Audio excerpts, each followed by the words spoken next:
happy Thursday. Just wanted to tune in, and it's been a little while since I've done a live, so I just really was driving and from one business to another, and I thought I would tune in because it is a beautiful, beautiful sunny day, nearly summer in Sydney, and yeah, I had such a beautiful phone call following on from my post last night. I had such a beautiful phone call with the co-facilitator from that we run the retreats together in the integration program, one of my besties, Pat, who is like the most epic man ever. Like, yeah, like I've said before, if hey Cal, if Buddha and Pachamama, Mother Earth, and Jackie Chan, and who was the other person I said? I can't remember. Oh, and Kelly Slater had a baby together, it would be my friend Pat. He's like legit the most amazing dude ever. So we had a phone call last night because he's just come off a 2-week back-to-back retreats in Bali. First a men's retreat, and then another retreat with another one of our other besties in Bali for a whole group of people, just to rejuvenate. And we were just so inspired for all the work that we're doing next year. So I just wanted to tune in about this because a lot of my clients and a lot of people I speak to, like over the years that have been my clients, everybody's stuck in the mundane. Everybody is, hey Jess, I feel like everybody is stuck in mundane.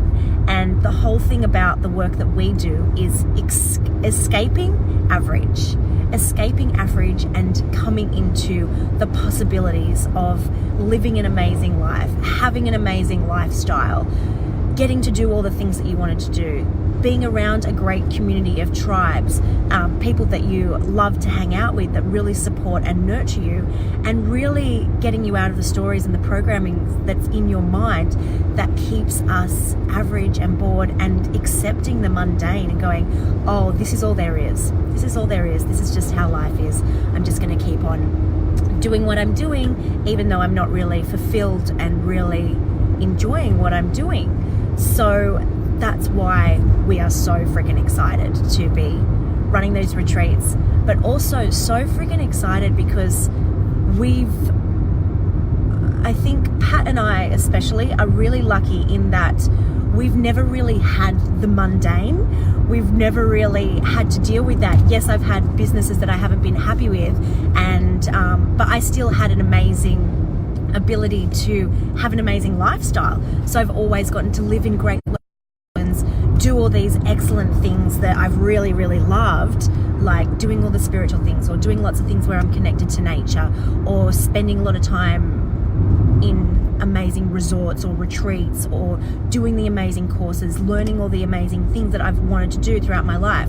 So in that way, I'm super, super lucky. And the same with Pat. Like, he grew up barefoot in the bush. Like, the wisdom and the knowledge that he has from the land is like second to none. So that's why we're super excited about this, because then we get to share all our greatest gifts with other people.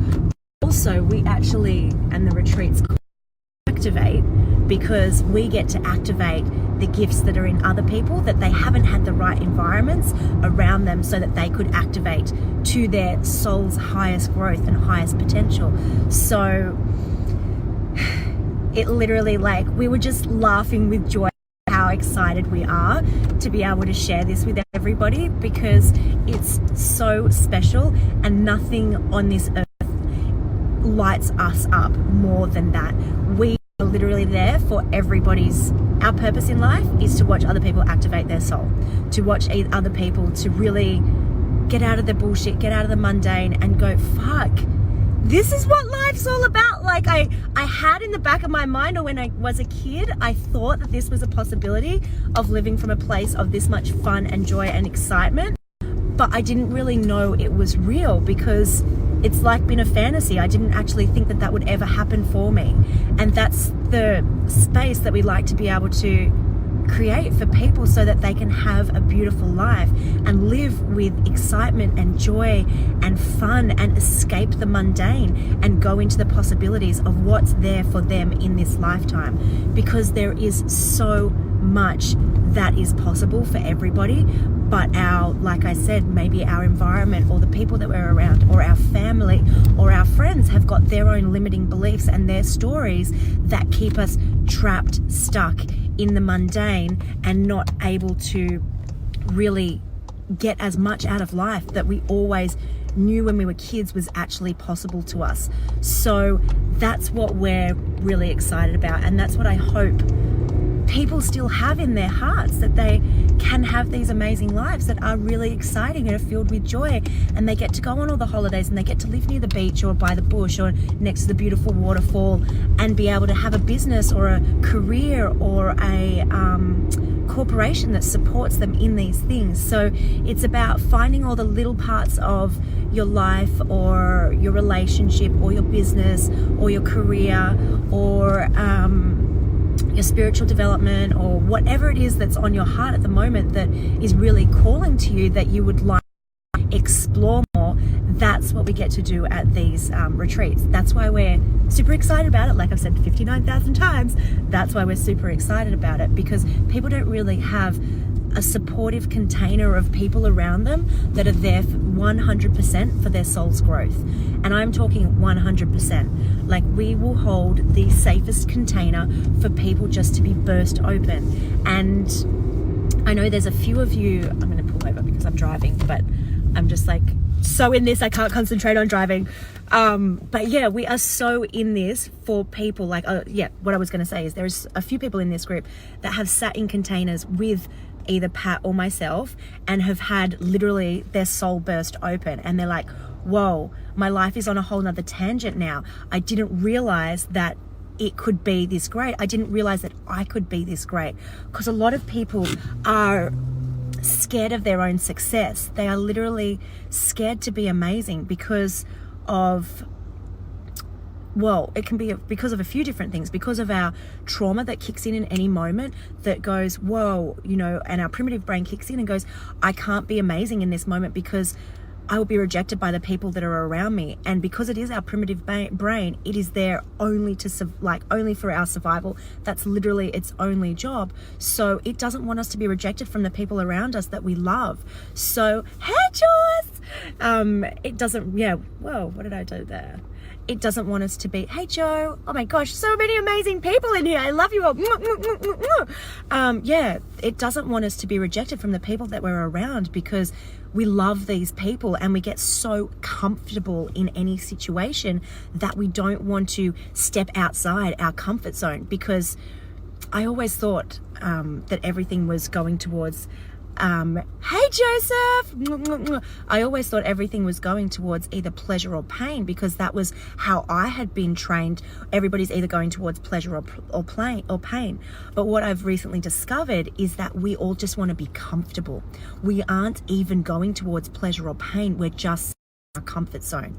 And our comfort zone is what keeps us in our mundane lives, which keeps us bored, which keeps us from being our true expression of ourselves, and keeps us trapped. So our whole thing at the moment, besides getting my boobs away, is to activate and to escape the mundane, escape being average, escape being comfortable, so that you can be on your soul's path. Because it's not our soul's greatest development to be comfortable. Our soul's greatest development is to grow and stretch ourselves and to be constantly loving on ourselves so much for the great things that we're doing. And it's not about being an achiever and all those things. You can find greatness in, I know I do, that's why I love doing this. I find greatness every day walking down the beach and appreciating all the things that look different every day. I go to the same beach most mornings when I'm in Sydney. When I'm in Sydney, I always go to the same beach, it's where I live, but every day it looks different. So every day I get to go there with new, fresh eyes and go, fuck, what's it going to be like today? And it's literally so different. today there was like all mountains up the sand dunes, and sometimes it's like flat this way, and sometimes the tide is like showing all the rocks, and then sometimes the tide is really high and you can't see any of it, and it creates little baths without any waves.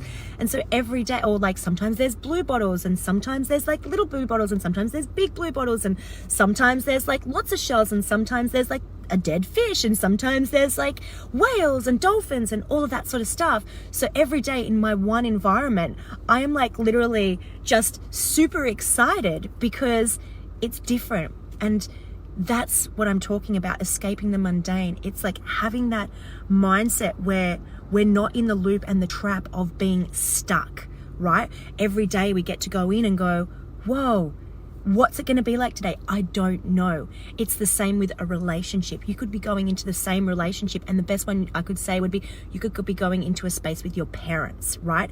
And so often we show up in a space with our parents going, oh, they're just going to be talking about that same old thing, and they're just going to be doing that same old thing. And without even being there present with that person, we've gone back in the future. We've gone back in time to go back to the future, like that movie, Back to the Future. We go back in time, take our stories, and then go into the future with them, which isn't serving our soul, because we may as well be dead in that moment, because we're not present and we're not actually in the experience of being with that person, which is really shit, you know, because when we get to show up in curiosity every time we're with a person, then that's when we get to be present. We're just like, tell me more. Tell me more. This is like exciting. Hey, Harry, this is exciting. Tell me more. I have no idea what you're literally going to say. And it's being super present. And I can't wait for you to meet Pat, because a lot of people say to me, they're like, whoa, Blythe, you're so fucking present when I talk to you. You're like literally there. It's like, oh my gosh, I am. I'm like a little child. And everybody's like, you're just too hyper. You're too ADD.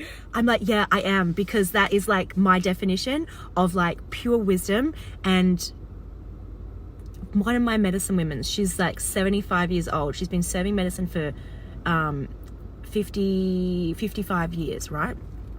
And so a lot of, and I know I always go on tangents, but I'm going on a freaking tangent because I'm doing this medicine actually at the moment, microdosing this medicine, and it clears out all your programs and your stories and stuff, and it brings you into your intuitive state, right? And plant medicine's not for everybody or anything like that, and we have plant medicine on our retreats, but it's not compulsory. Everybody gets to choose whatever they want to do. I won't be doing all of the medicines on the retreat, and neither will everybody. It's just whatever resonates for you, and we have all different things going on at the same time. It could be an earth activation, it could be medicine, it could be just doing some somatic therapies, body work, massage, all of the things. But hey Brianna, hey girl. Yes, how amazing was the container that we held? Didn't everybody just pop over there? And same Cal, didn't everybody pop over there? But anyway, I digress again. So being with this medicine actually allows me, so my medicine woman, I was like, oh my gosh, I'm like an ADD child. Like I thought I was supposed to be just like intuitive, like really intuitive now, and not have the programs or the story or anything coming up. She's like, why do you think that pure wisdom is anything but infinite joy like a child? I was like, mic drop, fuck, what? She's like, Blythe, why would pure joy and infinite wisdom be anything more than the childlike joy, like childlike joy? I was like, whoa, that's like, okay. Because all of this time, people have said to me, I am way too intense, that I am too high energy, that I'm too happy. I've constantly had friends over the years that go, you know what, you're just too happy. I can't be around you at the moment because it's just too much for me. And that's been like, whoa, okay, wow. And I've literally dulled my light down in the past so that people could be around the energy that I hold, because my energy can be too overwhelming because I'm too happy. But after especially working with this medicine, and I don't know, over the last few years especially, it's been really interesting for me because, you know, when you get into the spiritual world and all that, and I've been in the spiritual community for quite some time now, and we're all being so sensitive and so calm and subdued and all of those things. But you know what? That's fucking spiritual bypass as well, because to be fun, live in fun and play and curiosity and showing up, just being like, what? I don't know anything. I'm just like, tell me everything. that is infinite wisdom, because then we are present in that moment and we don't have the chatter going on, you know? So it's really important to not suppress anything that's going on with us. Know everything. We are so freaking infinite. And if you look even just at your birth chart in astrology, there's like so many different things. Like my personality is a Capricorn, which is like logical, maternal, I get stuff done, like really good with lists and routine and all those sort of things. But then my personality is a Leo, which is like raw, I'm a fucking lion, I'm doing all these things, oh my gosh, I'll save the tribe, I'll do all these things, crazy energy, right? And then my rising sign is a Virgo, like, and if you don't believe in astrology, that's absolutely fine, but do a birth chart, because then it will make a whole lot. So it's amazing when you put all these little different things together. We are multidimensional in whatever form that means to you, whether it be through your horoscopes, you're like multidimensional in that way, or maybe you're a star seed and you're multidimensional in that way, and you're from many different dimensions, or maybe you just talk about your ancestral lineage and you are, you know, you've got different, all those different types of Celtic, ancient Egyptian, it could be South American, it could be British, it could be Aboriginal, all of those things collaborated all into one, whatever aligns for you. That literally could be going on for you all the time in your DNA, right? So it's not suppressing any part of us, but it's us being able to understand all these multidimensional areas of ourself, and rather than being stuck to one identity, we get to play, we get to experience all of them, right? And we get to be curious not only about ourselves but about our environment, and we get to be curious about the people that are around us as well, and how it affects our energy and how we're triggered by certain things, and really dealing with those triggers beautifully and seeing them for what they are. They are like triggers. For example, yesterday when I was walking down the beach, because I'd had another Cambo session, and a lot of ceremony going on towards the end of the year for me. It's the end of a decade, so a lot of things have just sort of popped up into my reality and I'm going with them.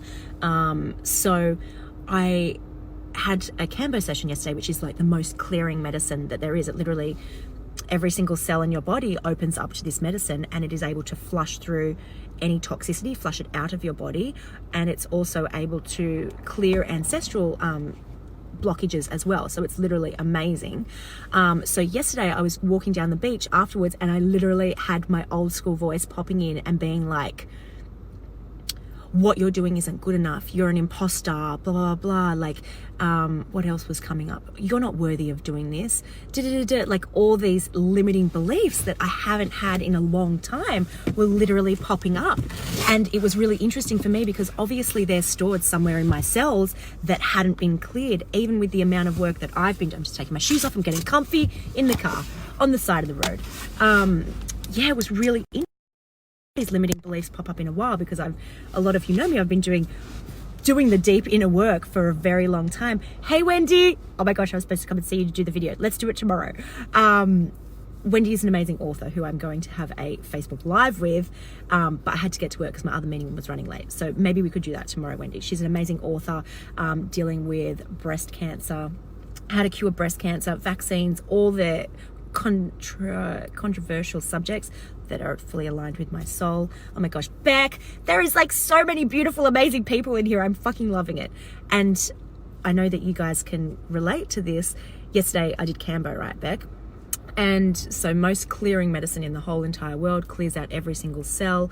Big Pharma have been trying to resynthesize it for over 100 years, because nothing else heals like this medicine does. But when you take the frogs out of the Amazon, they won't secrete the same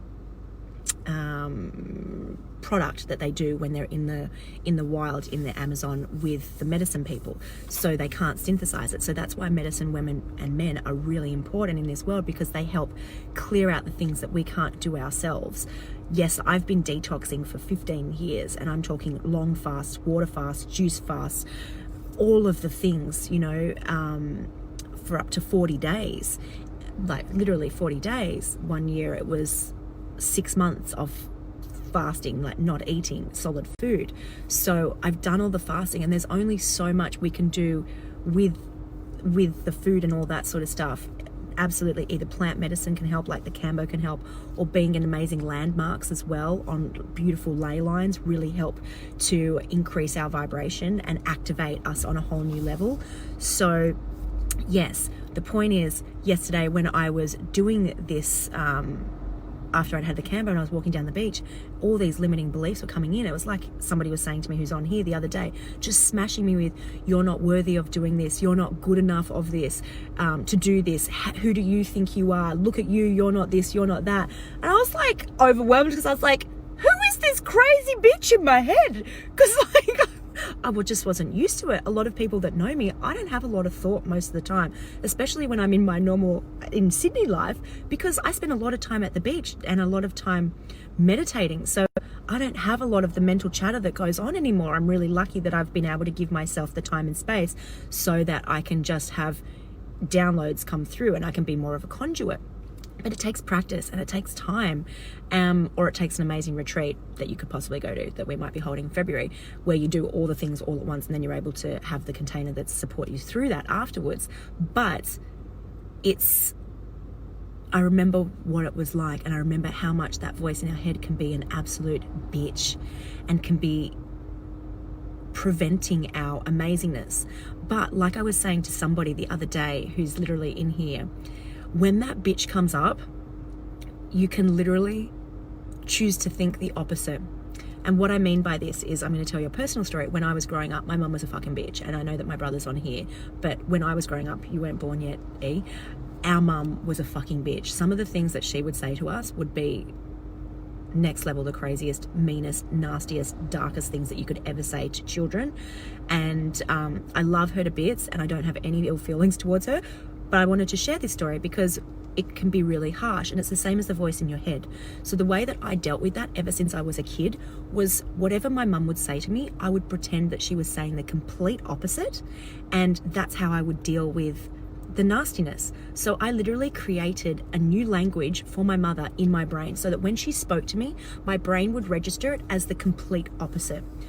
And this served me so well in my life, growing up in a traumatic environment, and all of the trauma that happened along that path, that when I became an adult, and my whole life, I thought I had an amazing upbringing. I thought I grew up in the most funnest household and that everything was so great. And my parents were super, super loving and caring and all that sort of stuff. And they were, but they had a really fucked up way of showing it. But then it wasn't until I got older and one of my sisters actually said to me, Blythe, we grew up in a violent household. And I was like, what are you talking about? She's like, it was like hell. Why do you think I ran away all the time? I was like, what are you talking about? No, we used to go camping, we used to do all these amazing things. She's like, it was violent and it was aggressive and it was narcissistic and it was not okay. We did not grow up in a lovely household. And then so that was in my 20s. I'm now 38, and then I literally, everything started to unravel since then. I was like, whoa. And I had always been doing a lot of work on myself as well. And I was like, whoa, why would I have remembered it so amazingly? And then before my mum passed away, I realized, because when she got cancer, I moved back in with them so that I could help her out and blah, blah, blah, all the things. I realized, oh my gosh, woman, you are one nasty bitch. And it wasn't until then. But I still, in my mind, when she would speak to me, I would be able to, I'd be thinking that it was the complete opposite, because somebody said to me in our family, they're like, wow, how can you show up all the time and be so loving towards her? I was like, well, I just know that she doesn't mean any of the things that she says. So I just, in my mind, imagine the complete opposite. And that gives me that, and that makes it all beautiful, because I know that no mother is wanting to say to their child, you're fucking piece of shit, you're this, that, and the other, I can't, why do you do the things that you do, you're fucking crazy, blah, blah, blah, all that. No parent is actually that mean. They are completely programmed as well, and they have got so much trauma that that's how they express their love, which is super fucked up. So it's the same as that limiting belief that's in our mind. It's just a program that has been passed on to us, or that has been put onto us through society, through our family line. It's stored in our DNA, whatever. It's from the chemtrails in the sky, whatever you want to think about it. But that nasty bitch in our head, once we start to, Lizzie, love you, girl. Once we start to realize the nasty bitch in our head is actually a program is there to prevent us from being amazing. It's our ego preventing us from doing anything but being comfortable, because our ego just wants us to be comfortable. Our ego is like our parents. It's like, as long as you're safe, you're good. It's like, what about being happy? No. Be safe. Buy the house, have the kids, white picket fence, then that's cool. It's like, yeah, but what about my happiness? No. Happiness doesn't come into this. It's about being safe. It's about being comfortable. But that's also what traps us in this world. That's like the prison in our mind that traps us and helps us to have unfulfilling lives. And I'm not here to have anybody be average. I am not here to coach anybody or to have them on the retreats for them to be average. My sole purpose in life is for people to escape average. My sole purpose in life is to help people show the possibilities that for them, and then to guide them into how to do them. Anybody that knows me, that's hung around me for any period of time, is like, I was feeling so trapped, I was feeling so stuck, blah, blah, blah, blah. And then you hang out with you and then you realize that it's not that hard. It's like, yeah, I know, I make things really easy. And that's not me. That's literally just the energy that flows through me. Hey, Courtney. There's like 2 of you on here. Have you just finished work? Like, there's 2 of you on here. Oh, you're on your lunch break. Okay. That are like actually working for me right now. I'm like, am I paying you to watch me? Although I am fascinating, I don't think so, but you must be on your lunch break. So fingers crossed you're on your lunch breaks. Or else there's some shit going down in my businesses that I ain't aware of, which is generally how it is, because I don't really care about that stuff. You know that I'm the most easygoing boss. Let's all just be happy and have a good day. But yeah, so it's literally that. I lost my train of thought 100%, but it's, yeah, literally that sort of stuff. So that's what I just wanted to share, that limiting beliefs. And when the bitch pops up in your brain, just know that you can control her. She's like a wild horse, or she or he or whoever it is like a wild horse. And you just need to like get the lasso, pull it out, pull her back in gently, and nurture her slowly and go, I love you. I know you just want to be comfortable, but I actually want to be free and happy. And that's what we want to escape to.